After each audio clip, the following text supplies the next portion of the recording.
Welcome back. Get the mic check on you. What up? We're back. This is Coach Cameron, episode 733. Welcome back. And I use that song to welcome back all the ones that left to go away from the state association, and now they're coming back, and we see the ASA posting all over the place. Welcome back, Excel. Welcome back. I don't know how many other clubs have came back this week. Do you guys? Legends came back. CCV's back. Welcome back. Welcome back to the good side. The ASA is the good side. Is it the good side? Comment. Let us know. We'll be taking questions this entire show. You can interrupt this live show at any time, and I'll do the best I can do, giving you my opinion. But first, we have a sponsor. Looking to boost your business's leads and sales with expert marketing automation? BotsGuy.com has you covered. They specialize in automating social media, email, text, and website tasks so you can focus on your growth. Say goodbye to manual tasks and hello to increased efficiency, customer engagement, and revenue growth. Check out botsguy.com now to learn more. Speaking of bots, I asked a bot a question. OpenAI, we're going to talk about that shortly. But first, we have a whole family with us. Gio. Hey, Gio, what's up, buddy? How are you? Good. Yeah, are you nervous? No. You've been on the show before. I had you on Little Bears Live. Oh, yeah. Yeah, so Gio, tell a little bit about yourself. Who are you? My name is Gio, and I'm 9. I think you got to get close to that mic. Slam it in. There you go. My name is Gio, and I'm 9 years old, and I play for RSL Central on Taurus 2013, and one day I would love to play professional soccer. All right. It's a lot of dreams of the little ones, but sometimes they get ruined, and we'll talk about that a little bit. But who's next to you? Is this your mother? Yeah. This is my mom, Araceli. She's my second fan. Second fan? Number 1 fan. Correct yourself. and then who's down here? Is this your father? Yeah, that's my dad, Alejandro, and he's my first fan. 1 and 2. It's okay, and we'll talk about all that. And if you have any questions for the Rodriguez is the way to say it. The Rodriguez family, they have their own perceptions on the game, and we're gonna definitely talk about that. But first, I would like to talk about OpenAI. It's not a sponsor. I actually asked it a question. List 10 reasons why youth soccer in America doesn't work, and it gave me a response. What do you think they are? Comment. Let me know. Number 1, it's not from me. This is from OpenAI. This is chat OpenAI. And it says, number 1, high costs. The cost of participating in youth soccer can be prohibitive for many families, particularly those in lower incomes. Well, duh. Yeah, that's a possibility. So the Rodriguez family, how much are you paying for youth soccer? Well, we're still in debt. You're in debt forever. Until he becomes professional. So okay. It's definitely digging into pockets for sure. Yeah, a lot when you have to travel and stuff. So traveling is where it gets difficult. We've been blessed to have good jobs that will help us pursue his career. Yeah. For say but it's working out in that right now. Yeah, and feel free you can grab that whole mic. It'll come all the way over to you, and there you go. Yeah, it's definitely digging in the pockets for sure. Yeah, it digs in the pocket, and you almost have to get. That's why we have a mask on that one, so you have to get close. You almost touch it, and I'll change it so that will only be used tonight. Perfect. And it'll be gone, so you can take it home with you. Yeah. So the mics are very touchy, and I get the costs. The costs are ridiculous. I went to San Diego for Surf Cup, and that was a sweet little hit.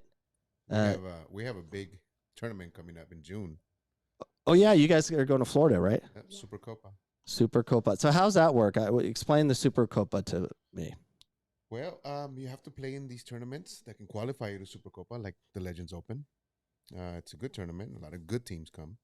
We just faced against Eddie Johnson and one of his teams, an amazing team, by the way, from Florida. They came all the way down here and they played against them in a morning game. It was a good game, really good game. How does a tournament become a qualifier for Supercopa? Man, that is a great question, Dave. I wish I could answer it. You don't know. I wish I could. I mean, it just contacts is like yeah. how many okay, so that was a qualifier. Mm-hmm. Did you guys won that tournament, I'm assuming, or we qualified already from another tournament that we did. I believe it was any cup tournament, like Desert Cup, all those tournaments that it gives you an advancement, but then there's a qualifying tournament like the Legends Open. I believe we won it back in December. So that's when we qualified. Okay. We got to place first or second place to be able to qualify. I mean, we still have to pay to go, but yeah, you know, it's a good tournament. We all want to be there. Who's all going to be in the Supercopa? Is the schedule released? Do you know who you're playing? No, not yet. We don't know who we're playing, but I can assure you there's going to be a lot of great teams. Great, and I mean great. The type of soccer that we have seen lately at their age bracket, it would really blow your mind. You know, out of the state, it's amazing teams. There's gonna be a lot of people from all around the world, and I would love to play against them. So I'm looking forward to Florida. Yeah, and by the way, Gio. So I watched Gio play since I think, how old was Gio when he first started coming? Like 4 or 5? 4. He was juggling at 4. It was the craziest thing in the world. What's fascinating to me about the Hispanic community and the Hispanic culture, a lot of kids, and I saw a lot with Gio's group coming over here playing with the Little Bears. They were so talented, so technical. Why is that? It's not like they have licensed coaches teaching them how to juggle at 4, so I'm confused. So how's that work? Let them, like me personally, I really, really encourage a lot of the parents. Hey, guys, let your kids play with the ball. You know, if they want to be on the phone or a tablet or Nintendo or whatever, any handheld toy, that's okay. Let them play with it, but let them have a ball at their feet. You know, but don't they naturally just go to the ball? I mean, in your home, is soccer being played on TV? Yeah. So every day. All right. Today we just watched Real Madrid versus Barcelona. Barca scored at the very end. Before we came, we were watching the game. Yeah. We had recorded it, and because we were at his tournament today. Gio, who's your favorite player? Messi. Messi. Is that why you wore the PSG jersey? Yeah. Yeah. We actually just came from Desert Cup? No, Phoenix Cup. Phoenix Cup. Yeah, won the Phoenix Cup. Oh, yeah, you won the Phoenix Cup. Yeah. And you got a red card. Congratulations. Yeah. We're not going to talk about that too much.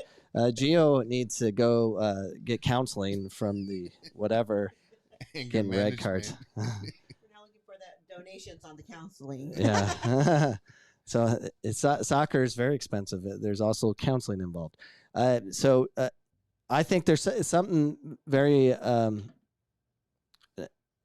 It's always kind of been this way. I want to get to our second thing.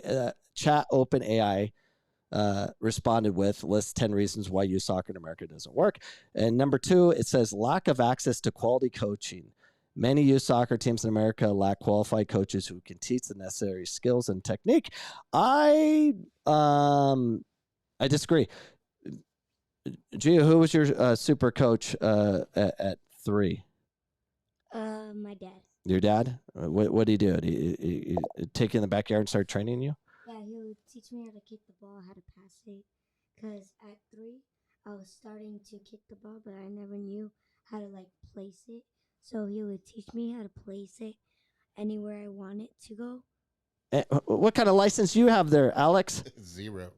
Okay, so I've seen him. I've seen your son juggle at 4 in our gym, right. And I was like, I'm like, here's our people. And by the way, we might get some noise right now because I have college kids playing tech ball. Oh, nice. Next door, we have 3 tech ball tables. They're doing tech ball, but that's why I have the red light on there, live mic or hot mic on, and see if they can pay attention. They might bust in and say, "Hey, we're going." Read. So coaching, I think, is not our issue. In our country, everything's focused in America about coaching license and being being qualified, and if you don't have this license, you can't do it or whatever. And then it's just never enough. They have to get more qualified and more situated to pay thousands upon thousands of dollars. So I'm gonna read the third thing. It says emphasis on winning over player development. Some youth soccer leagues in America prioritize winning over players. Player development, which can lead to lack of focus on fundamental skills needed to excel in soccer. What have you noticed? Gio, are you allowed to be you? Probably not all the time. I'm sure you get yelled at the sideline by the crazy parents. I don't care where you're at, where you go, you're going to get it. What's it like? Tell me how you feel. And you're in a safe place. Yeah.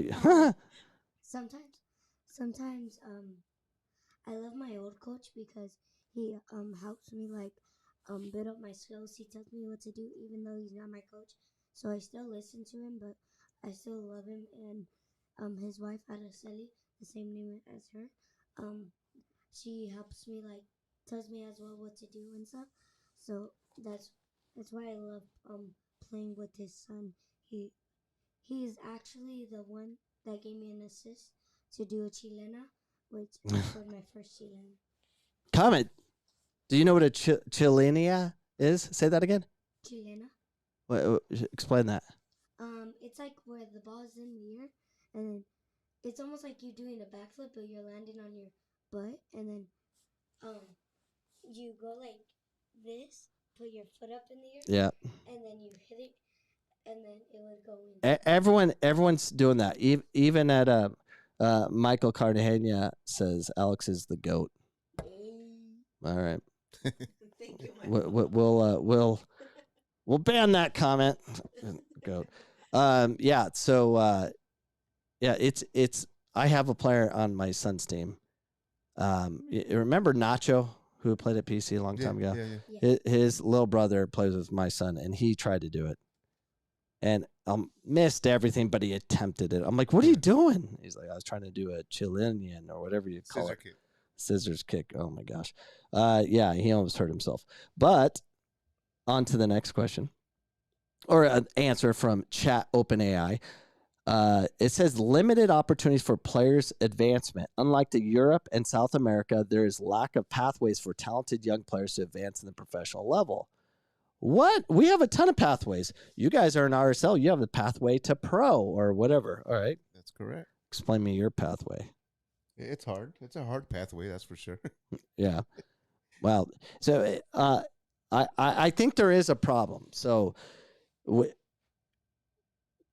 and the top players tend to be from the inner cities, and from the Hispanic community, the African refugee, which is a large population here.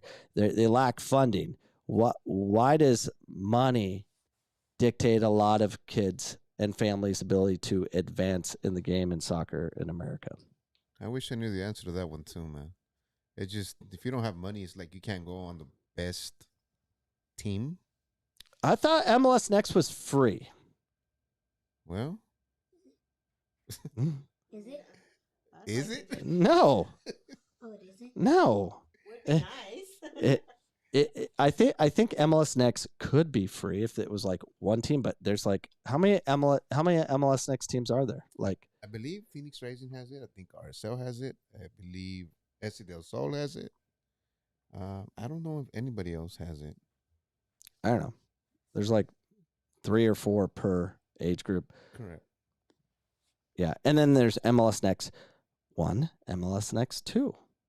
Right. But who are the true MLS? I don't know. RSL.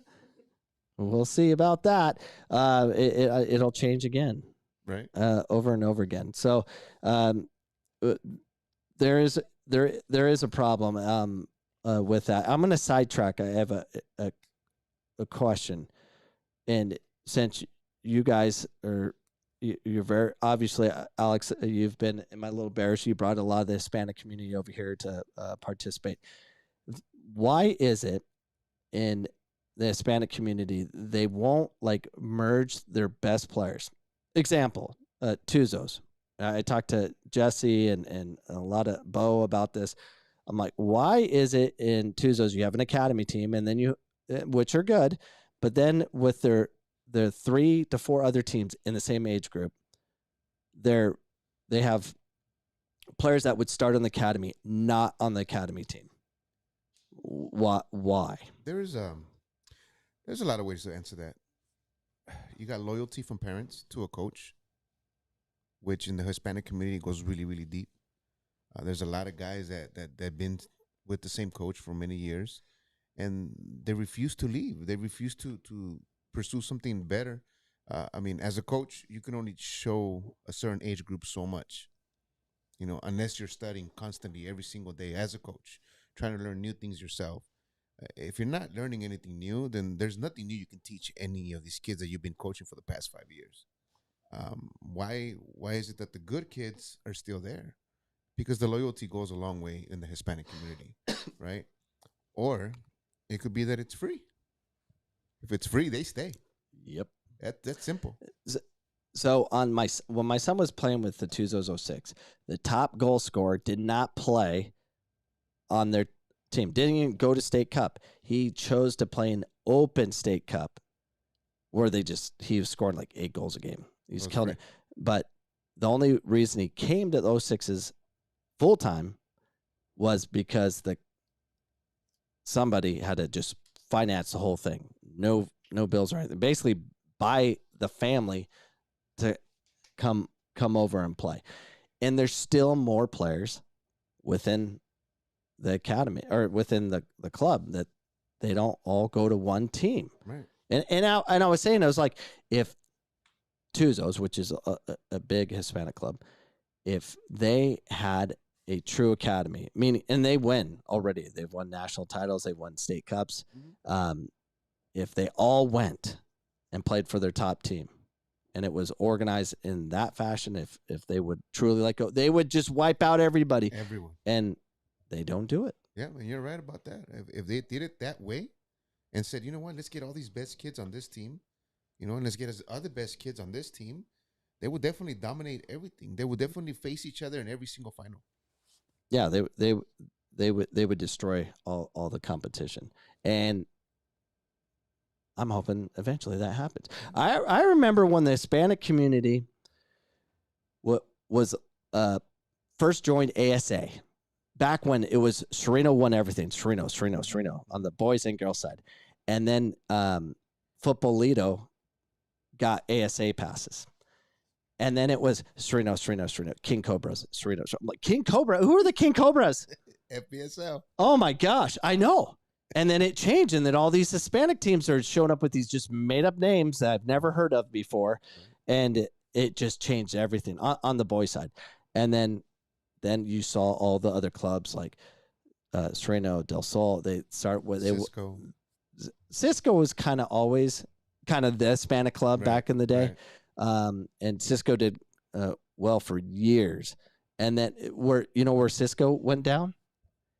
When they started charging like they were like a Del Sol. Right. I came from Cisco. I don't remember paying anything. It was funded by a couple of parents, and that was about it. But yeah, and they decided, hey, we're gonna charge $300 season. That and then monthly fees to the club. Right. Yeah, guarantee whatever it was, and it ended. Cisco went under right away. Yep. Gone. All right, open shot. Next thing, it says, here's another reason. Poor infrastructure. Many youth soccer clubs in America lack proper facilities and equipment. Shut up. That's wrong. All right, number 6, proper facility. We have too much facilities. 6, limited resources for players recruiting and scouting. Without adequate resources to identifying talent, young players, many potential stars may be overlooked. Facts. A lot of facts. Yeah, we don't identify the players. In the last, the U17 Mexican national team beat the U.S. in the CONCACAF final 3-1.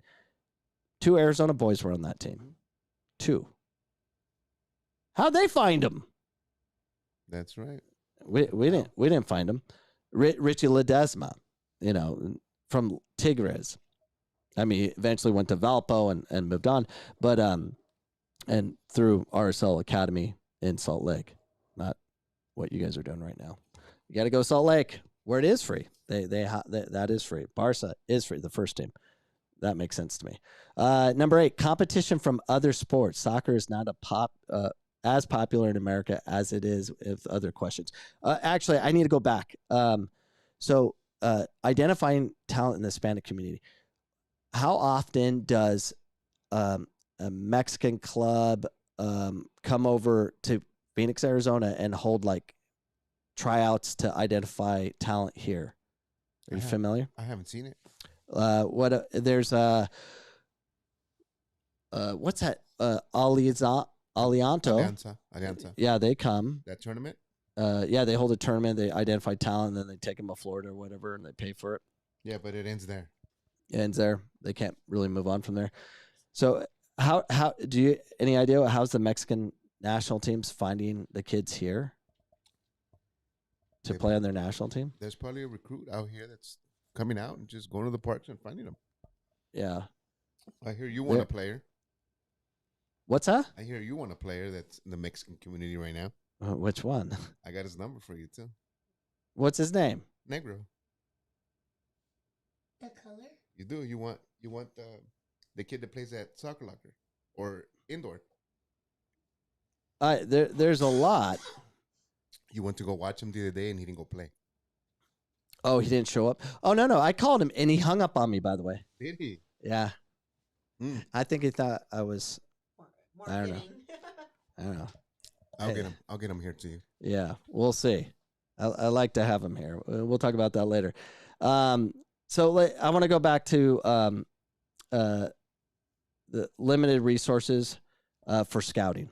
So the only pathway that we're aware of is you have to be part of a club like RSL or some big club that they can showcase you. Why do you think it's not that way? I would identify Gio right now and have him on a list. In basketball, I remember Mike Bibby in 7th grade. He was already top 100 in the United States for point guards. How's basketball produce a list like that, and we don't do that in soccer? That's strange. In your opinion, how many top players are in Phoenix, Arizona, like Gio? Oh my gosh, there's so many. Talent is just becoming so great here. Their age group, 1 year up. I mean, there's just so many talented kids out there. If you had to put a number on it, maybe 30. Yeah, I say about a good 30, 40 kids here. Locally that we know that we see at local tournaments. I mean, they could be more, but his whole team right now is super talented. Yeah, no, I've seen his kids play. Yeah. Or his teammates play. Yeah, it's crazy high level. Now, what's scary? This is from my experience. Mom, you'll need to hear this. So, from my experience, in the Hispanic community, I've seen it for decades. 9, 10, 11, 12, talented. Mm-hmm. And then they disappear. Where are they? Why do they disappear? Well, your son disappear. Will we never see him again? Playing for $50 at the parks. That's not going to happen. So it is a problem. Big problem. And I was honestly thinking about this a little bit. I was like, why is this happening? I try to put myself in their shoes. Okay, I know I'm a high level player, but I can't play for the top teams because it's too expensive or too far. I like playing, but I'm not given the same opportunity. So who cares? Seeing players lesser ability advance.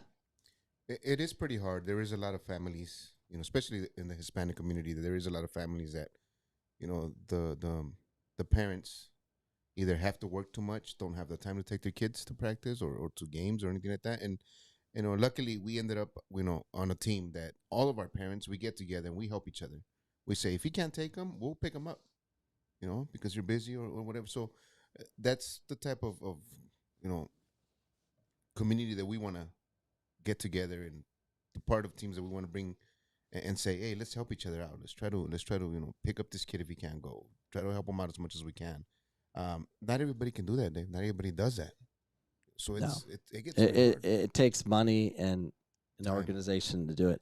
Now, number 10, this is kind of probably the best point that AI made, was fragmented youth soccer system. Unlike in other countries where there is a centralized governing body for youth soccer in America, the American youth soccer system is fragmented and disjointed, which can lead to lack of standardization and consistency across leagues and teams. How is it fragmented? Why is the talent pool all over the place? There's not like a true organization says that we have to have the top teams from Arizona, like some identification process where there could be an opportunity to showcase the top talent from Arizona that can compete, like ODP, but that doesn't work. We're fragmented. Well, it takes money to put teams like that together, to say let's get a good, right? It does, but it also takes coaches leaving their egos behind and saying, this is the best man for the job. Let's let him take over this program. Let's let him, develop these kids to that type of level, and learn from it. But it doesn't happen. But would this work? Let me ask you if this would work. If I don't think it's possible to get individual teams to give up their star player because of relationships, all the things we pointed out with the Hispanic culture and stuff like that. And I say Hispanic culture and focus on Hispanic because I think that's where the majority of the best players come from in Arizona anyways. Would it be possible, hypothetically, say Phoenix College was a central location and it was completely funded to pay for kind of a ODP-like thing where it would have a, say, U12, U14, U16, U18, where it's all paid for, and we just want to have them kind of like the national teams have them. Like these are the 6 blocked out weekends that the top talent is released from their team to go showcase in these specific tournaments or whatever, to showcase this is the best that we have. Do you think the Hispanic community be okay with that? Say, hey, we're just going to hold tryouts. One of your kids was selected, that we just want them for 4 to 6 weekends a year that we can showcase their ability. It costs nothing. Oh, everybody be all over it. So you think that's a possibility? Oh, yeah, for sure. Okay. I do too. And I've talked to other people that are like, oh, it's not possible. I'm like, okay. It is. I think it's possible. If it's kind of like ODP, like or what's supposed to be, you have a tryout. Mm-hmm. Here's the best kids. You get with the community who are the best kids, and you basically recruit a team earlier. It's kind of what I do here at PC. I recruit the top talent, and it'd be ideal because it's not like, oh, we have to train together for 8 months to create. No, you don't. No. All you have to do is get the top talent and then manage the situation. Just let them be them. Maybe one session before the weekend tournament, and that is it. I think that's how we do it. Because I don't think it's possible because everyone's trying to do like, oh, our club's now part, like even Tuzos right now, they're trying to say like, oh, we're going to be doing this elite platform now. Now everyone's going to come together. No, they won't. It doesn't work. Tried, tested, doesn't work. Mm-hmm. We need something more. All right, we have a question or a comment. Michael Carnania, am I saying that right? Cartagena says, we need Tuzos to train every club on how they are so successful developing their talent year after year. Sorry, Michael. They don't develop anything. They don't. Well, neither does RSL. The culture develops talent. That's Gio, you're talented because you're, good genetics apparently from your mother. I think so. And you grew up in a home that was soccer. Mm-hmm. That matters. I mean, my son's good at soccer because I created a soccer home. It wasn't like, oh, I trained him secret moves and stuff. No, I throw him into the culture of Hispanics. I'm not dumb. It's not a coach. It's culture. Culture will always trump it. Yes, coaching matters eventually because eventually everyone's good. But culture. Don't lose your culture, Gio. And if you lose your culture, kiss it all goodbye. You'll understand that later in life. So, yeah, Tuzos is by far the most decorated club in Arizona because they have the most state titles, most national championships within a club in this era anyways. And they keep winning on repeat mode. And, yeah, they're talented. And I put all my resources towards Tuzos because those are the forgotten kids. Yep. I know they're talented, and I know they're not going to go on some pathway to be identified or whatever. But speaking of pathways, so the whole club situation here, we have clubs are designed to push kids to supposed Division I universities. Another way of saying that, clubs are designed to push families into more debt. There's no money in soccer at the universities. It's more debt. That is correct. It's more debt. So, yeah, that's why I like where I'm at. It's all the kids, they don't pay anything. If anything, they get paid to be here. And then we just had three players move on.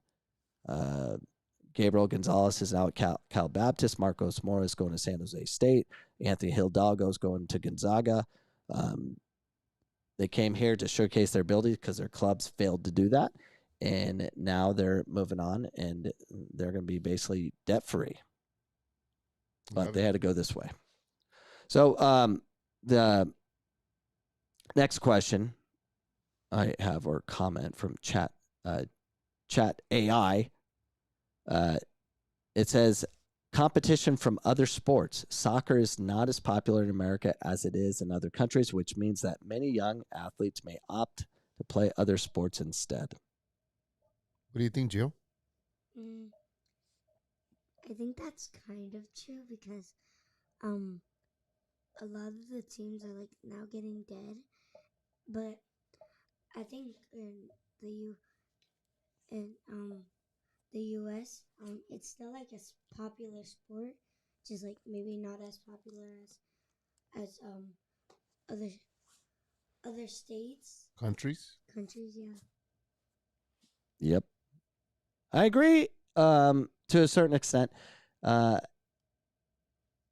It's a true statement, but the question was, I asked Chat OpenAI the question of list the 10 reasons why youth soccer in America doesn't work.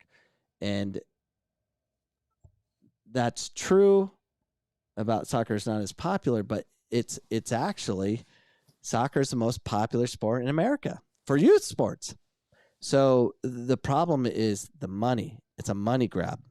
So U.S. Soccer just spent $60 million on new facilities for their national teams because they need it. They need better building. That makes no sense. Yeah. It's giving it to the people on top, but where it needs to be, you imagine what you could do with that money if you took that money and split and created academies in inner cities in the 6 biggest cities in the United States.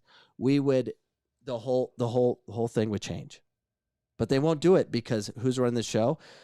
The directors and the board of directors of all the youth clubs in the United States. They're going to say, no, we'll do the pathway. We'll keep collecting, and then we're still making money and doing our things. That's what U.S. Soccer goes through club.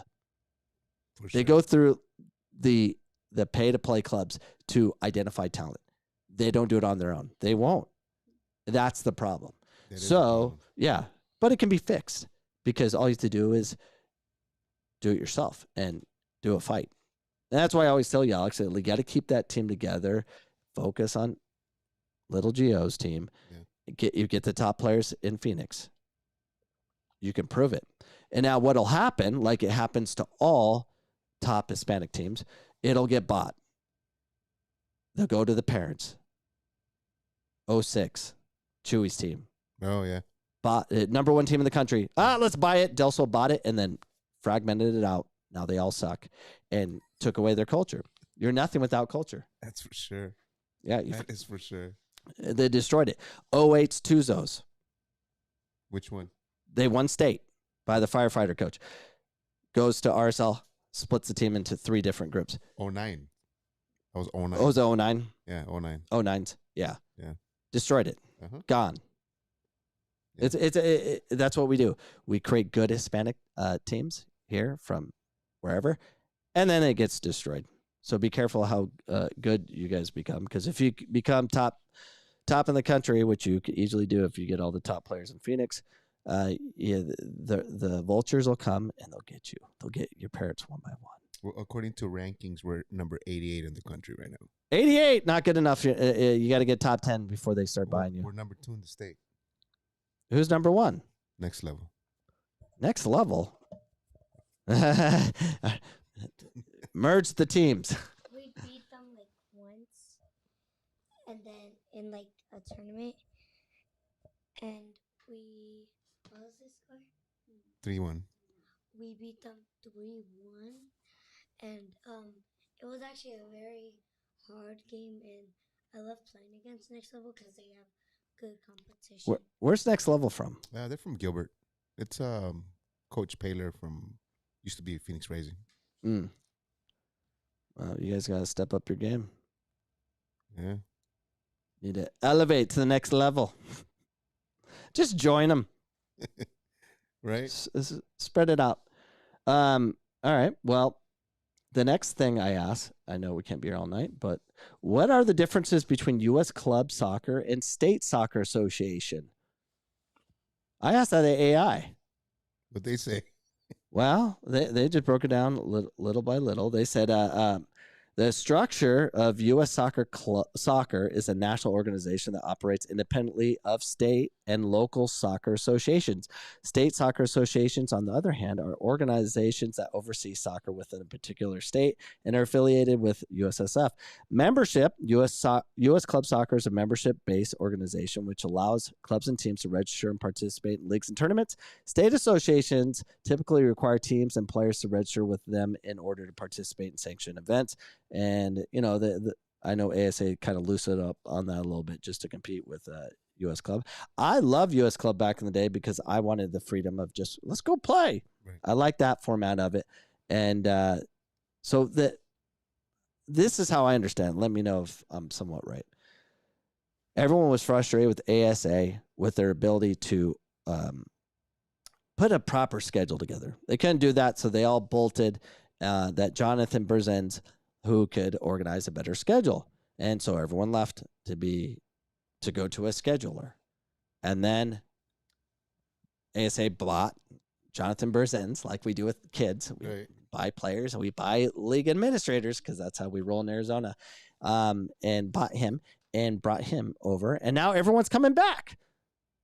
Yeah. That's what it sounds like. So you're RSL. Where are you? We haven't. But they haven't told us anything. We're still... RSL led the charge, so... There's still U.S. Club. The U.S. Club. Yeah. Man. They have so many teams, Dave. I mean, RSL is just everywhere. I know. Everywhere. It's always fun. Who are you playing? RSL. But you're RSL. Right. Yeah. Who are you playing next? RSL. Which one? South. North. Northeast. Central. Yep. Huh. Yeah. Yeah. Well... It's a uniform company, and it's making a killing. All right. Well, Gio, I know it's late. You have school tomorrow? Yeah, we're gonna wrap this up. But yeah, we appreciate you guys the time you put in. Best of luck with your youth soccer. Hopefully, you guys keep that team together as you guys elevate, and you don't disrespect your culture and leave for an acronym. And get red cards. Yeah. Yeah, don't get red cards. Stop getting red cards, because then you'll still be with me. Yeah. Oops. I didn't switch screens. I switched on the. Thank you for joining us. Appreciate you guys. And you can find us on iHeartRadio, Spotify, or wherever else podcasts are found. And definitely like and subscribe to this podcast. especially on YouTube. That's where I'm focused right now. And hit the notification bell so you know when we're on. When we lose connection, like we did last week, that you can get a ding saying, hey, we're back on. And we'll be back next week, 8 p.m. Mountain Standard Time. Thanks for joining us. We'll see you next time. Good night. Good night.